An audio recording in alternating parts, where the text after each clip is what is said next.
यासिन तलार भरसा रब शरीफ में शहदा सिंध पुलिस याद में नाइट टूर्नामेंट क्रिकेट मुनाकिद कई वई। इन हवाले से वधिक तफसील ॾिसूं था हुसैन गोपांग जी हिन रिपोर्ट में। तलहार वेझो रिप शरीफ में शहदाए सिंध पुलिस ऐं सैयद ज़मा शाह जी याद में नाइट क्रिकेट टूर्नामेंट जो इफ्तिताह कयो वियो।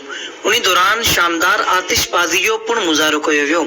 नौजवान रांदीगरनि KTN न्यूज़ खे ॿुधायो त जी त रिप में पहिरीं चकर नाइट टूर्नामेंट थी रहियो आहे ऐं हिन सुठी लेवल ते डिस्ट्रिक्ट जा जेके बि सुठा प्लेयर आहिनि उहो सभु हिते खेॾण जो मौक़ो मिलंदो ऐं हीउ टूर्नामेंट सैयद ज़मा शाह जे नाले सां ऑर्गेनाइज़ कयो वियो आहे। जीअं त हीउ टूर्नामेंट बाज़ेन थिबो ऑर्गेनाइज़ कयो आहे। असांजी भरपूर हुन सां ताउन आहे, भरपूर साथ है। इंशाल्लाह टूर्नामेंट खे कामयाब कंदासीं। नाइट टूर्नामेंट सिंध पुलिस जी शोधा जी याद में खास करे साईं ज़मा शाह शहीद जी याद में लॻाए रहिया आहियूं ऐं हीउ टूर्नामेंट जेको आहे असां पंहिंजी मदद पाण खे लॻायो आहे। सरकार जी असांखे का सरपरस्ती हासिल न आहे।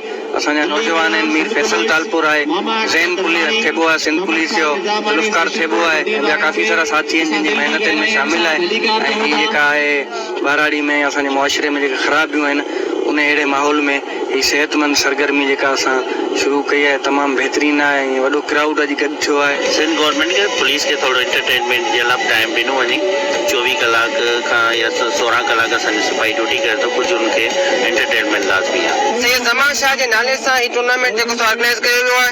हिकिड़ी पुलिस जो नौजवान शहीद हो, उनखे भेटा पेश करण लाइ जेके बि शहीद थिया आहिनि सिंध पूरी सिंध में या बदी डिस्ट्रिक्ट में उनखे हिकिड़ो असां भेटा पेश कई आहे ऐं तमामु बहितरीनु हिकिड़ो इवेंट रखियो वियो आहे। हिन में जेको सो असांजा मक़ामी रांदीगर बि हूंदा ऐं उन्हनि सां गॾु जेके ॿाहिरि जा प्लेयर आहिनि या तलार जा या बदी डिस्ट्रिक्ट जा जेके बि सुठा प्लेयर आहिनि ऐं उहे स्टार प्लेयर उहे हिते असां गॾु ॿुधंदा ऐं असांखे बि मौक़ो मिलंदो हिकिड़ो उन्हनि खां सिखण जो क्रिकेट सिखण। जेको बि हिते इवेंट करायूं था या जेके बि छोकिरा हिते क्रिकेट इवेंट कराइनि था उहो पंहिंजी मदद पाण कनि था या कंहिंखां संगत में 500 ॾे या 1000 ॾे उन तहत इहे टूर्नामेंट चंदे ऐं फोड़ी सां असां पंहिंजो पाण कयूं था। तार वेझो रिप शरीफ में शहीद ज़मा शाह टूर्नामेंट में ईंदड़ नौजवान रांदीगर जूं तव्हां ॻाल्हियूं ॿुधियूं।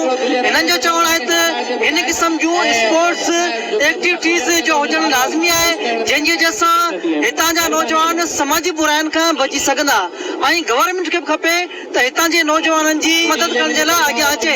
कैमरामैन अली रज़ा ख्वाजा सां गॾु मोहम्मद हुसैन गोपांग KTN न्यूज़ तलहार।